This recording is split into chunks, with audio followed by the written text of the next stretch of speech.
Chaque jour, Charles et Carole vous présentent la leçon de l'école du sabbat.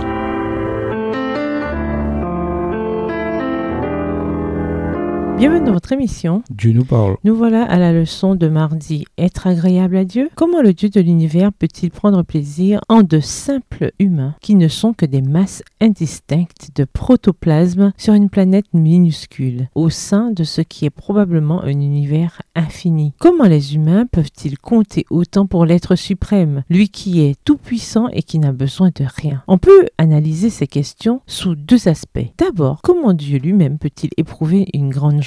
Deuxièmement, comment les humains peuvent-ils lui être agréables, notamment quand on prend en compte notre condition de pécheur? Le premier aspect de ces questions est le sujet de l'étude d'aujourd'hui et le second de celle de demain. Lisons Isaïe 43, le verset 4, Somme 149, verset 4 et Proverbe 15, verset 8 à 9. Que nous indiquent ces textes sur le fait que Dieu prend plaisir en son peuple? Isaïe 43, le verset 4. « Parce que tu as du prix à mes yeux, parce que tu es honoré et que je t'aime, je donne des hommes à ta place et des peuples pour ta vie. » Somme 149, verset 4. Car l'Éternel prend plaisir à son peuple, il glorifie les malheureux en les sauvant. Proverbe 15, verset 8 à 9. « Le sacrifice des méchants est en horreur à l'Éternel, mais la prière des hommes droits lui est agréable. La voix du méchant est en horreur à l'Éternel, mais il aime celui qui poursuit la justice. » Comme nous l'avons en partie vu hier, Dieu peut prendre plaisir en son peuple car Dieu aime les gens d'une manière qui prend en compte leur intérêt, comme le ferait quelqu'un qui aime les autres et se soucie d'eux. À l'inverse, quand nous faisons le mal, cela déplaît à Dieu. En effet, Proverbe 15, versets 8 à 9 enseigne que tandis que le sacrifice et la voix des méchants sont tous deux une abomination pour le Seigneur, la prière des hommes doit lui est agréable et il aime celui qui poursuit la justice, dans la version Darby. Ce passage montre non seulement que Dieu est mécontent du mal, mais que le bien lui est agréable. Il met également en parallèle la joie de Dieu et l'amour, montrant ainsi le lien profond entre les deux qui apparaît tout au long de l'Écriture. Selon Somme 146, verset 8, le Seigneur aime les justes. 2 Corinthiens 9, verset 7 ajoute, Dieu aime celui qui donne avec joie. Remarquez d'abord ce que ces textes ne disent pas. Ils ne disent pas que Dieu n'aime que les justes ou celui qui donne avec joie. Dieu nous aime tous. Mais pour que ces textes aient un sens, ils doivent signifier que Dieu aime le juste et celui qui donne avec joie d'une manière particulière. Ce que nous avons vu dans Proverbe 15, verset 8 et 9 nous donne un indice. Dieu aime ceux-là ainsi que les autres au sens où ils lui sont agréables. Réfléchissez aux liens étroits qui doivent exister entre le ciel et la terre pour que Dieu, le créateur de l'univers, soit impliqué aussi intimement et même émotionnellement avec nous. Quel espoir cette idée extraordinaire devrait-elle vous donner, surtout si vous traversez des moments difficiles. Au revoir. Et à demain si Dieu veut.